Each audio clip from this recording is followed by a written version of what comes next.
Can President Bola Ahmed Tinubu lose the presidential seat in 2027? The answer is a very big, fat yes. APC taught us a very important strategy in Jonathan's tenure, but they don't expect us to decipher the remaining part of the strategy. So now let's come together and think about it. So everywhere you see governors are defecting, INEC is now saying no more voters registration, you can vote without voters cards and all of that. No problem, no problem. Now let me explain to you how President Tinubu can lose this election. This is, in fact, this is the only way President Tinubu can lose 2027 election. This is the only way.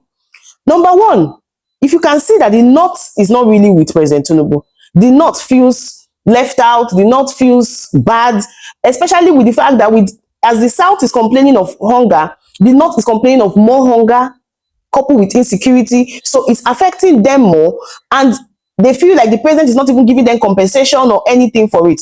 Now, so you can say President Tinubu really does not have the North. Yes, he has broken ties with almost every Northerner that supported him to get to power. So how can President Tinubu lose the seat? I saw a video where Governor Sheriff of Delta State has defected, Ifeanyi Okowa has defected, and everybody was like, oh, this and that. You've forgotten that these people actually... Okay, let me give you an example. Former Governor Ifeanyi Okowa was with PDP, and he was running as a vice presidential candidate for PDP, right? But he could not even win his own local government during the presidential election. Peter Obi won it. Yes, Ifeanyi Okowa could not win his own local government, his own village. He could not win it during the election of Peter Obi, Tinubu, and Atiku. So their defection shouldn't really bother you. What should bother you more is the willpower and the decision of the populace. The decision of the people should be what should bother you. They have the money, yes. They have everything, yes. But with the kind of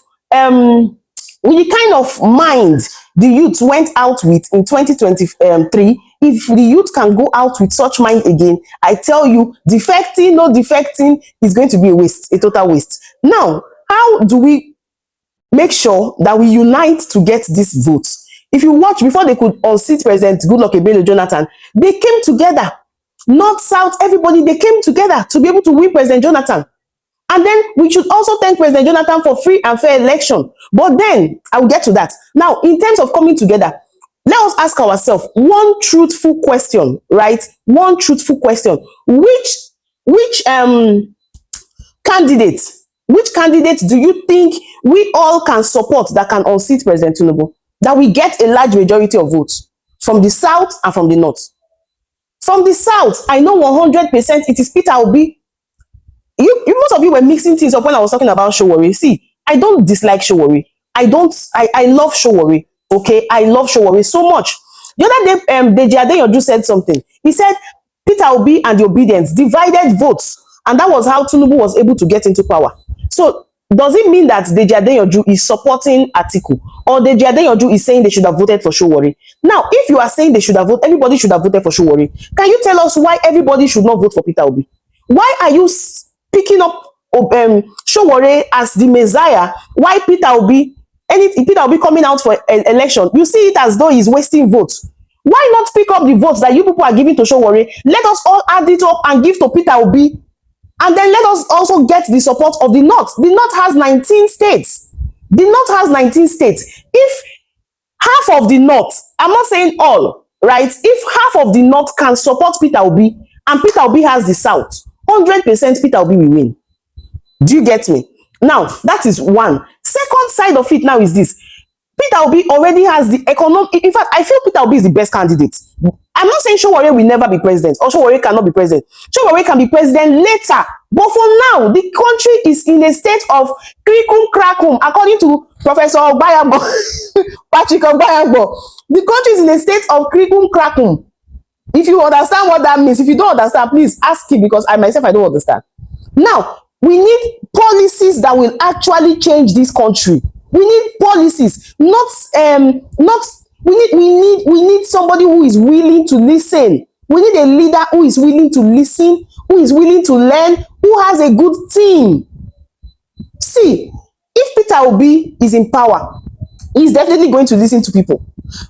What's his name? Sowore can come up later. But for me, I feel Right now, what we need is Peter Obi. If Peter Obi can go in, it's just like saying, I heard some people saying Peter Obi ruled Anambra State for 8 years. For 8 years, where is the state today? You have forgotten that Peter Obi ruled almost, that's going to 16 years ago. When this man was in office, he did what 8 years can do. Growth comes with continuity. Development is continuity. It's a continuous process. So if somebody does something for 8 years, another person comes, the person can decide to do more or destroy the one that has been done.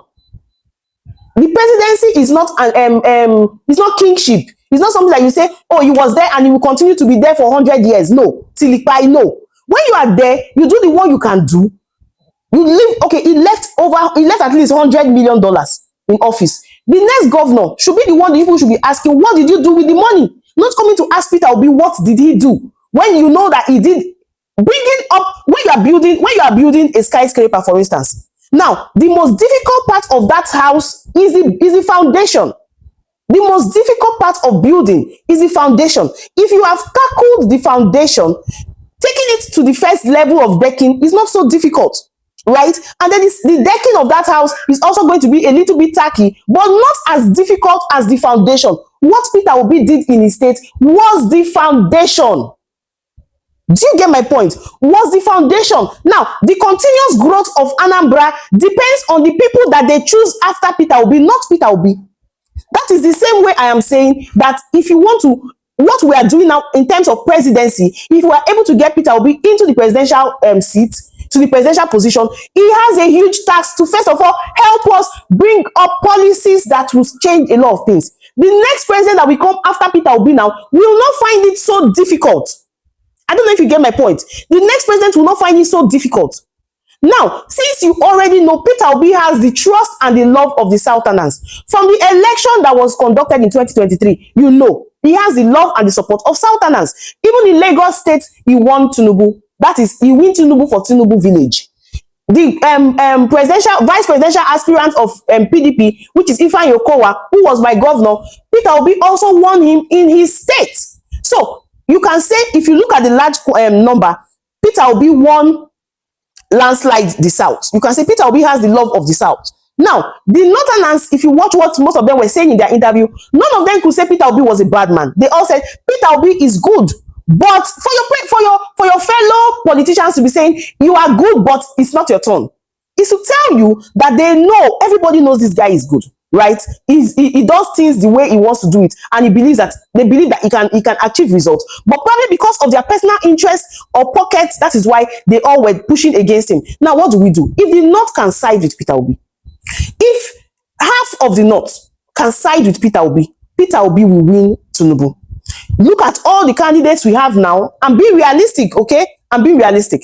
Look at all the candidates we have now. Who do you think can actually unseat Tinubu? Peter Obi. Now, let's move out from the choice and now let's move to INEC and the court. Now, if you watch the election, President Tinubu said, power cannot come to you easily. You have to seize it and run with it. If we are ready to really take over power, we must equate the desperation. The desperation these people use in coming, we need to give it back to them. 50-50. They should not be desperate to take power more than us. They should not have that urge. We should be hungry. Do you get my point? We should be hungry for power. If we are hungry to take it, we will take it. These men are old. They're not as young as we are. You understand? They're not as young as we are. Not as young as we are. So if you want to talk about, oh, okay, now they have decided that all the millions, all the billions people use for voters card is a waste. Because now they say 2027 people can now vote without voters card. You see how they keep wasting resources in this country. INEC has always been a major problem. Now, we also have to be ready to take the power from them. As they are ready to take from us, we need to be ready to take from them. One, you must be ready to go and vote. When you take your now they say no voters card, so no excuse. You know what I say, I don't collect voters card, I don't do this. So even if they say no voters card, it can work against them by we coming out in mass. Now, we will hold the security people accountable. Ballot boss, you that is the NYSC person that they are doing that you should come and thumbprint. Ask yourself, the money they paid you last time, where is that money? They paid some of you $100 so that they could thumbprint. Where is that money? So if you hear that they want to do anything, or you will publicize it. Make people who are this, let them come out. Most of you should be ready to work for free. Yes, because if you say, okay, they want to pay people, these people spend a lot of money for election. They spend a lot of money for election. So if you say, we want to do, let us have polling representatives in every single polling unit. You know that is the representative. Don't be bothered about money. Do it as a selfless effort. That is how we can actually take up power.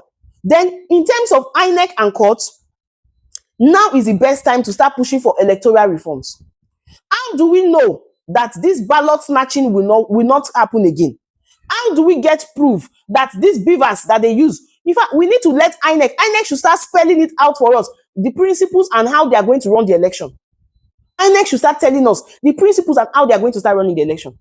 So for me, it is possible to take power in 2027. And if you think it's not possible to take power in 2027, I want to tell you that that is exactly what they want you to feel. That is exactly the game they are playing. They want you to feel like, oh, you can't do anything. This man is already there. He must take power. But as it is, ask yourself, the kind of things we are facing in this 4 years. 4 years never complete. It be like saying at 12 years we don't do. Guys, we can do it.